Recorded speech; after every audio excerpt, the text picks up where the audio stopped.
A Norway House man has pleaded guilty to fatally shooting a pregnant woman last November. 23-year-old Raven Crate was found dead in a home in the northern Manitoba Cree Nation. CBC's Josh Crabb joins us now. And Josh, what do we know about Raven Crate? Brittany, she's being remembered as a sister, daughter, and granddaughter who was full of life, love, and dreams for the child she never got to meet. She was 4.5 months pregnant when she was killed nearly a year ago. Today, the accused took responsibility in her death. 36-year-old Derek Forbister pleaded guilty, admitting to criminal negligence causing death and being in possession of a firearm while prohibited from having one.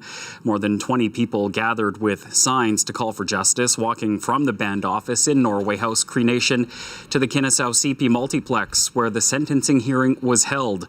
Court heard Forbister and Crate, as well as 2 others, were at a home in the First Nation where children were present. According to an agreed statement of facts, Forbister drank a significant amount of alcohol while in possession of a wooden pump-action shotgun and a box of shells.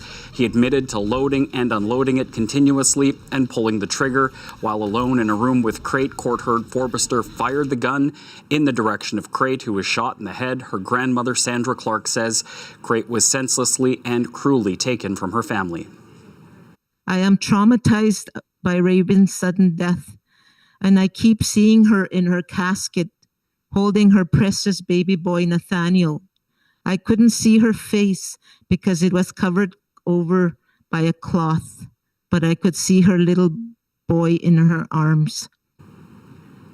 In court, Forbister apologized for his, quote, reckless and careless behavior. The Crown told court there was no evidence of intent and is jointly recommending with the defense a 6-year sentence plus an additional 6 months for the possession charge.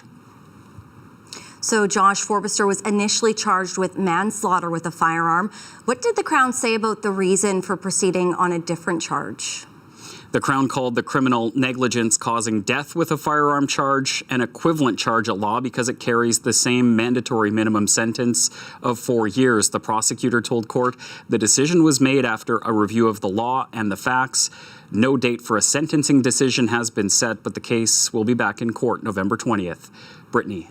All right, thank you. That's CBC's Josh Crabb.